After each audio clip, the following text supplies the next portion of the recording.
Merci d'être sur la télévision Labari pour suivre le journal de ce jour, vendredi 5 septembre 2025. Mesdames, Messieurs, bonsoir et bienvenue à tous.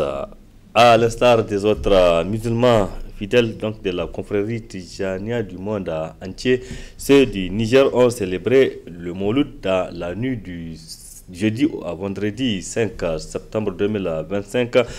Mouloud donc commémorant la date anniversaire de la naissance du prophète Mohammed, paix et salut sur lui. À cette occasion, les fidèles se sont retrouvés dans plusieurs mosquées de la capitale pour donc animer cette nuit. C'est l'exemple de la grande mosquée où les officiels se sont rendus là-bas pour prier aux côtés des fidèles. L'ambiance avec Ismaël Moumouni et Nassar Seydou.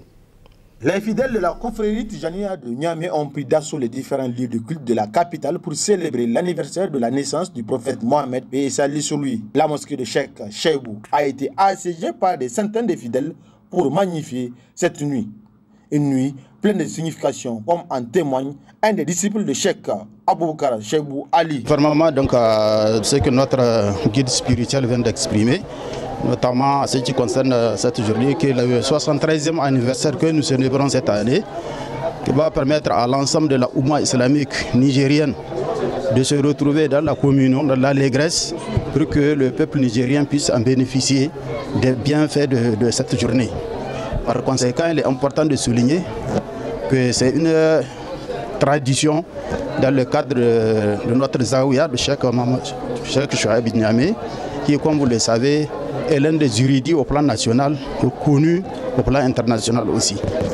Et cette journée qui est effectivement une journée d'allégresse et en tout cas de pardon entre nous-mêmes en tant que musulmans, et nous savons très bien qu'il est important de le souligner.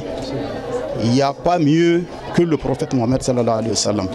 C'est la seule personne que Dieu a ramenée sur terre pour couvrir l'ensemble de l'humanité. Les autorités du Niger, mais également d'autres pays, étaient présents à la grande mosquée pour célébrer le Mouloud présidé par le président de l'association islamique du Niger, Cheikh Soumel Karanta. Ce dernier a lancé un appel à l'endroit de l'ensemble des fidèles par l'intermédiaire de son secrétaire général. Nous appelons chaque Nigérien à se tenir bon face à tout envieux et tyrannique qui cherche à saper le Niger et à nous priver de ces bienfaits que Dieu nous a accordés. Nous implorons Dieu le Tout-Puissant de protéger le Niger, son peuple, ses FDS, de toute tromperie, de tout complot et de tout mal. Aimer sa patrie et y appartenir implique d'en être fier, de la protéger, de la défendre, de se soucier de sa sécurité et de respecter ses habitants, quelle que soit leur couleur, leur langue ou leur religion. Défendre sa patrie est une exigence légitime et un devoir islamique national. Et mourir pour sa patrie est un acte de chevalerie, de courage et de martyre. Durant toute la nuit, les fidèles ont, à travers des prêches, Fatiha et autres, imploré Dieu pour qu'il protège le Niger et son peuple, mais au-delà, l'ensemble de la Oumma islamique du monde entier. Merci Ismaël Moumouni. L'affaire de port de Sabo est toujours au cœur de l'actualité au Niger, car elle est contestée par les usagers et les syndicats du secteur des transports urbains. Idem pour les acteurs de la société civile nigérienne qui estiment que le moment n'est pas opportun pour appliquer cette mesure. Et là, Salus Amadou que je vous propose de suivre. Quelle est la preuve que cette société a fait preuve de bonne conduite, quelles que soient les explications ou les références qu'on peut donner, dans un moment si difficile et dans un moment où tout le monde a la main sur la tête, dans un moment où tout le monde ne savait pas où mettre la tête. Est-ce que tout simplement les gens ont réfléchi à tout ça là pour mettre en action cette activité, cette nouvelle société qui met mal à l'aise la population nigérienne ou bien la population dynamique? Mais est-ce que ça veut dire qu'on a respecté les lois et règlements en vigueur? Nous, à notre niveau, quand on parle de refondation, c'est une nouvelle démarche, c'est une nouvelle vision. Avec le président qui était venu, le président Tani, il avait dit qu'en fait, il a souligné un certain nombre de choses que nous avons déjà mis en exergue et que nous avons souligné ça avec un bic rouge. C'est dans ce cadre qu'il y avait ce élan de solidarité autour du pouvoir en place. Est-ce qu'on rend service au pouvoir en place en prenant de tels actes? Est-ce que le moment est opportun dans la mesure où toutes les rues, aujourd'hui les voies sont saturées? Aujourd'hui, l'un des sérieux problèmes, d'abord des canalisations à Niamey. Même les piétons ont des difficultés de traverser, à plus forte raison ceux qui ont des véhicules qui sont trempés aujourd'hui de part et d'autre. Les gens se mettent de côté sans pour autant réfléchir. Ça veut dire que tout est permis? Non, pas du tout. Tout n'est pas permis. Moi, je pense que ça veut dire qu'avec la conduite éclairée du président, on va revenir là-dessus. Je pense qu'on fait un acte d'une bonne gouvernance pour la population. Et la population, tout bord confondu, ont rejeté cette façon de faire. Le cri de cœur de la population doit être attendu comme tel. Mais je me demande comment les gens ont réfléchi pour dire que on va mettre 75 000 francs parce que tout simplement tu as mal garé. Comment tu peux comprendre ça? Parce que ça n'a pas de sens. Toute la population est contre ça. Les gens qui ont mis ça là doivent revenir là-dessus. Si l'économie va, tout va. Mais l'économie ne va pas aujourd'hui. Donc, qu'allons-nous faire? Donc, c'est de s'asseoir et chercher ici, il reste par rapport aux problèmes posés. Elhaj Salissou, sur l'affaire du port de Sabo contestée par les usagers et les syndicats du secteur. Intéressons-nous à présent à ces personnes en situation de handicap qui ont préféré manger à la sueur de leur front car ils ont profité donc pour exercer des activités génératrices de revenus au lieu d'aller quémander tout au long de la journée.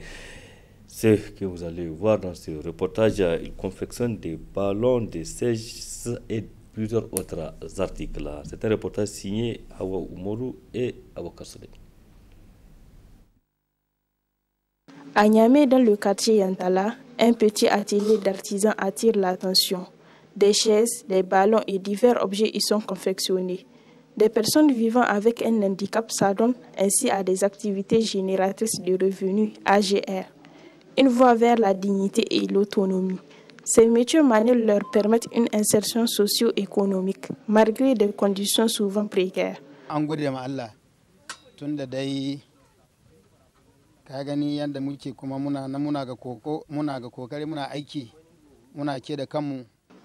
Nous remercions Dieu parce qu'on ne peut pas dire qu'à cause de notre handicap, on ne peut pas travailler.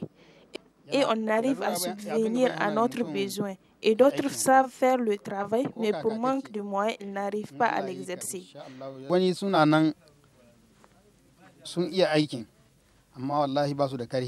Depuis 2010 qu'on a commencé le travail là, on est en train de travailler ça.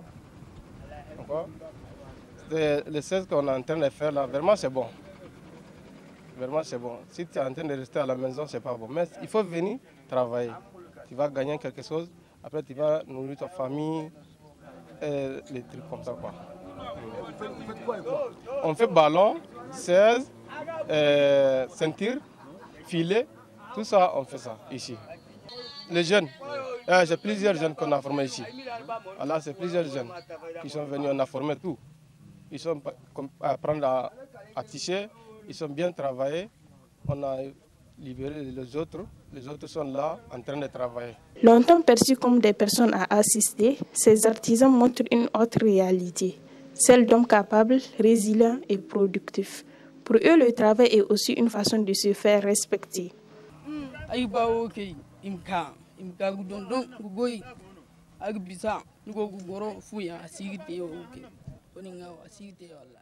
Je voudrais à ce que les jeunes qui restent à la maison viennent apprendre, c'est mieux que de rester à la maison.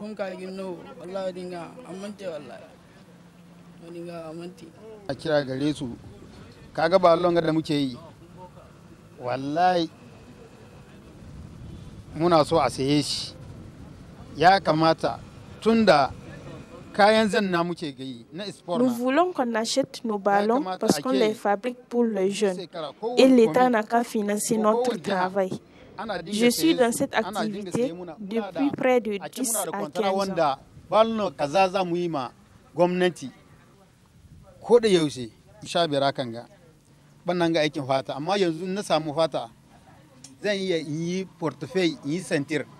L'État peut nous aider. Voilà, parce qu'ici, l'État même, il sait comment on dit, ça ne va pas. Donc l'État n'a qu'à aller nous aider, puisque nous n'avons qu'à évoluer un peu. On est en train de faire les ballons, les 16, l'État ne vient pas pour acheter pour nous, l'État n'aide pas pour nous, donc c'est pas bon. L'État n'a qu'à nous aider pour que nous évoluions. Après les gens qui sont à la maison, ils voient que vraiment l'État est en train de... Ces AGR ne sont pas seulement des moyens de survie, mais aussi et surtout des leviers d'inclusion sociale et économique. Ces produits sont très appréciés par la clientèle. Pendant cette période Hawaï de vacances, donc, ils sont nombreux ces jeunes scolaires qui se lancent dans la vente de noix de doum pour pouvoir économiser quelques sous pour se préparer déjà pour la prochaine rentrée. Ils sont partout dans les ruelles des quartiers de Niamey, ces jeunes vendeurs pour exercer ce petit commerce. Reportage Nana Mariama et Aboukar Souley. Avec les grandes vacances, nombreux sont les jeunes écoliers qui se tournent vers la vente des dons pour occuper leur temps libre et gagner un peu d'argent. Un petit commerce saisonnier qui allie débrouillardise, tradition et autonomie financière.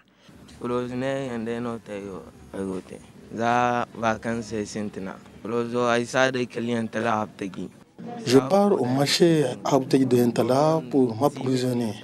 Je paye le sac à 6 000 francs et je revends l'unité à 25 ou 3 à 50 francs. J'invite les autres jeunes à ne pas rester brebis, à chercher à faire une activité pour avoir des revenus.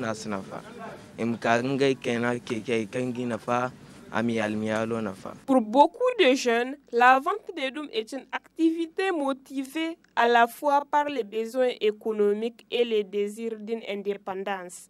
C'est une manière de ne pas rester à la maison sans rien faire, explique-t-il. Je fais cette activité pour avoir de l'argent. C'est au marché Habtegi que je pars acheter le noix d'eau.